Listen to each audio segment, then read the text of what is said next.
हामीलाई कति दिएछ भने 50 mLD। अब यहाँ युनिटको किलो छ। 50 m भनेको चाहिँ तपाईको लिटरमा लाँदाखेरि चाहिँ 50 × 10⁻6 अनि त्यसपछि लिटर पर डे भन्नु खोजेको। यसलाई मिटर क्युबमा लानु पर्यो, अझै 10⁻ तपाईको -3 गर्नुपर्ने हुन्छ हैन। लिटरमा अब मिटर क्युबमा लानु 10 to the into 15 × 10⁻6 × 10⁻³ अनि अझै यसलाई सेकेन्डमा लानु पर्यो भने के गर्नु पर्यो 50 × 10⁻6 × 10⁻³ अनि डिभाइड बाइ 60 × 60 × 24 गर्दा हाम्रो यसको भ्यालु मोटामोटी 0.578 मिटर क्युब पर सेकेन्ड आउँदो रहेछ।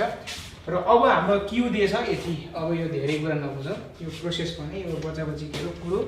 अब यसलाई यसरी मेटाएर सिधै हामीले त्यसले 0.578 मिटर क्युब पर सेकेन्ड पत्ता लगायो भनेर लेखौँ है। कसरी गर्यो भने त्यो नभन अनि स्क्रिनसट गर्न 578 metre cube per second Q दिएछ। अब हामीलाई टेम्परेचर पनि दिएछ,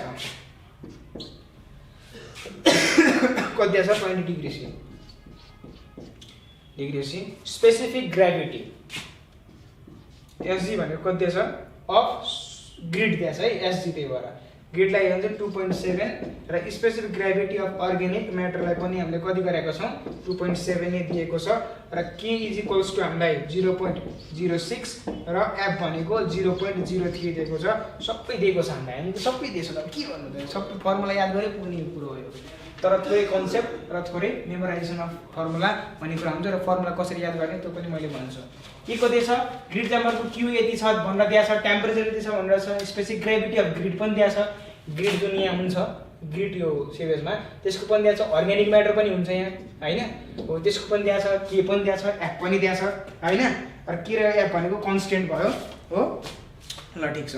अब हामीलाई के भन्ने कुरा छ भने हामीलाई यसले चाहिँ डिजाइन गर्न भनेको छ।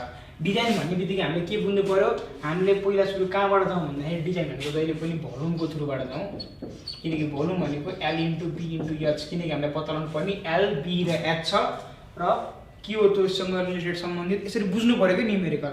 हामीले LB र H निकाल्नु पर्छ। LB र H सँग रिलेटेड सम्बन्धित कुनै एउटा रिलेसनमा बाँधिएको कुनै फर्मुला के छ त सिम्पली भोल्युमकै छ नि, V = L × B × H। अब हामीले निकाल्नु पर्ने छ, त्यसको लागि त भोल्युम पत्ता लगाउनु हुनु पर्यो पहिलो काम त हैन। हामीलाई त केही पनि थाहा छैन भने भोल्युम त पत्ता लगाउनु पर्यो। भोल्युमको लागि हामीले के हुन्छ भन्दाखेरि Q बाइ T छ फर्मुला, भ्यालु सिक्यो हैन, फेरि भोल्युम हो ठिक छ। अब Q बाइ T, अब हामीसित Q त हामीसित छ, T के हो त भन्नु होला।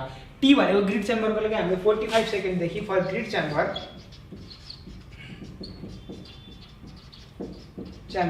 45 देखि 90 सेकेन्डसम्म चाहिँ हामीले लिन्छौँ र मोटामोटी हामीले यसको गर्दाखेरि 60 सेकेन्ड लिने गर्छौँ। र हामीले यसमा 60 सेकेन्ड जति एजुम गर्न मन लाग्छ गर्नु, तर 60 सेकेन्ड गरेँ मैले चाहिँ 60। Let's assume 60 second. क्यू दिएछ 50, यो मैले गरेँ तपाईँको 60 सेकेन्ड गर्दा तपाईँ कति आउँछ गर्नुहोस् त्यो क्यालकुलेट गरेर राख्नुहोस्।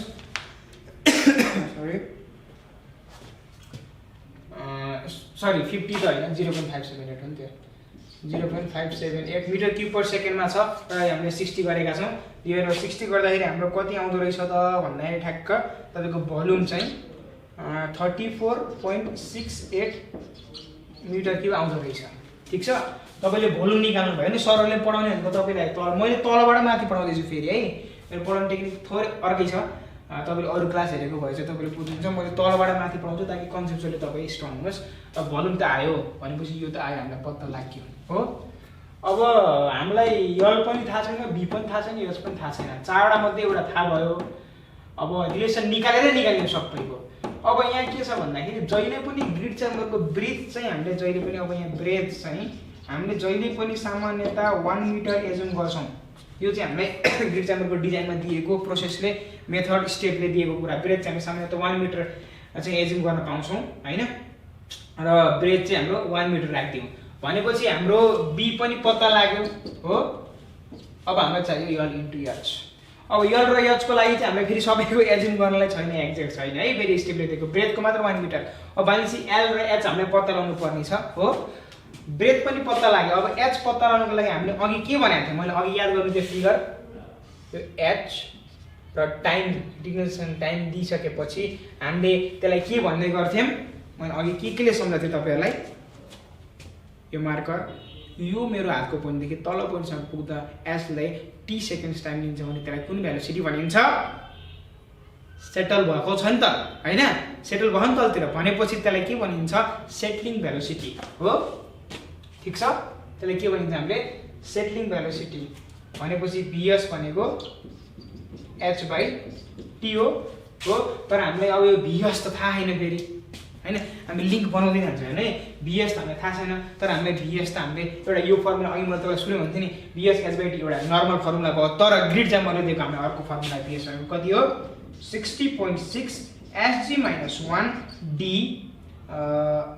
3t + 70/100 हो ठीक छ यो फर्मुला लगाइदिनुस् sg भनेको हामीले दिएको छ 2.4 t भनेको दिएछ d भनेको डायमिटर अफ ग्रिड जुन चाहिँ हामीलाई दिएको छ कि छैन हामीलाई diameter of size of both grid दिएको रहेछ यहाँ मैले लेख्न पाएन डायमिटर पनि दिएको रहेछ 0.21 mm भनेर चाहिँ दिएको रहेछ यसलाई चाहिँ हामीले मिटरमा कति दिएको छ 0.21 mm दिएको छ र अब यसलाई चाहिँ हामीले के गरौँ भन्दाखेरि यसलाई चाहिँ हामीले के गर्छौँ भन्दाखेरि मिटरमा कन्भर्ट गर्छौँ 0.21 × 10⁻³ मिटर गर्छौँ डी पनि हामीले थाहा छ एसजी पनि थाहा छ 1 पनि थाहा छ सबै थाहा छ भने चाहिँ भीएस पनि निक्ल्यो अब यहाँबाट निस्केको कुनै भीएस त निक्लिन्छ समथिङ लाइक दैट हो यो भीएस लाई लगाएर यो भीएस मा लगाएर हाल्दिनुस् टी हामीलाई थाहा छ कति 60 सेकेन्ड कहाँ यहाँ हेर्नु सबै इन्टरलेट हुन्छ एकसित मैले एकदम मजाले बुझाउँछु अब तपाईले एक्चुअली यो हेरेपछि कपी हेर्नुस् बुझ्नुहुन्छ कपीमा चाहिँ तपाईले कसरी लेखेको हुन्छ भने कपीमा चाहिँ तपाईले कसरी लेख्नु भएको थाहा छ पहिला भीएस लेख्नु भएको छ त्यसपछि भीएस को यो निक्लिसकेपछि तपाईले भीज को q/t यो गर्नुभयो यसरी गर्यो भने तपाईले त्यो के भन्छ प्रोसेस होगे जस्तो हुन्छ के यो बुझ्नुस् के हाम्रो मेन सरी यो कपी खस्यो भीज को l/b/h पत्ता लगाउनु पर्ने अब त्यसपछि हामी उल्टोबाट बुझ्नुपर्छ के एक्जाममा गर्दा त तपाईले चाहिँ यहीबाट गर्नुपर्ने हुन्छ तर यसरी बुझ्दाखेरि यसरी गर्नु पर्यो नि bm भोल्युम निकाल्नु पर्यो भोल्युम l/b/h छ हैन हामीले l/b/h निकाल्नुपर्छ l/b लाई एकमुष्ट रूपमा रिलेट गर्ने के टर्म लियो भोल्युम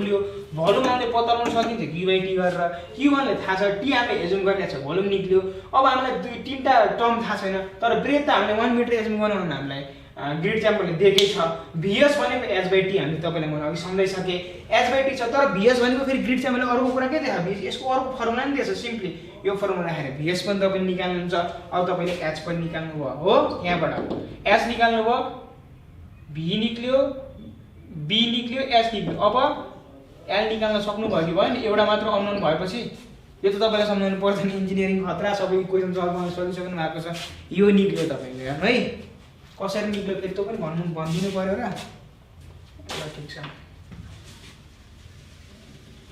तपाईको l/b/h भयो b भनेको b/b/h भनेको l भयो h भर्खर पत्ता लाग्यो vs को दुईटा रिलेसनले अनि b त हामीले 1 मिटर एजुम गरेको छ b हामीले निकालिसकेका छौं q/t गरेर हो अनि l त हामी निकाल्छौँ लेन्थ पनि निकालिसक्यौं अब l/b/h निकाल्ने हाम्रो पहिलो कुरा हाम्रो डिजाइनमा गर्ने कुरा त्यही नै हो अनि मैले अर्को कुरा के भनेको थिएँ सुरुमा भिडियोको एउटा त्यो गर्छु डिजाइनमा यहाँ कुनै कन्डिसन दिएको हुन्छ त्यो कन्डिसन पुरा गर्नुपर्छ त्यो कन्डिसन भनेको त्यही हो हामीले के गर्छौँ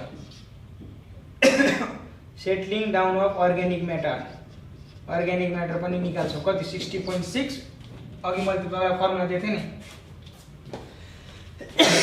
sorry settling velocity of organic matter is equal to 60.6 s minus s organic matter को -1 d into 3t plus 70/100 गर्छौं अब जहिले पनि यो vo के हुनु पर्यो लेस देन v हामीले अहिले के निकालेको थियौं sg हैन अनि यो sg पनि के हुनु पर्यो लेस देन vc हुनु पर्यो तर vc त हामीलाई थाहा छैन ल vc पनि अर्को फर्मुला छ हेर्नुस् है तीनटा फर्मुला युज गरेका छौं यो उस्टेफले फर्मुला भयो अब यो अर्को फर्मुला vc को लागि चाहिँ देखिरा छ है vc को लागि हाम्रो फर्मुला के छ भन्दा मलाई चेक गर्नु vc को लागि तपाईको दुईटा फर्मुला छ 3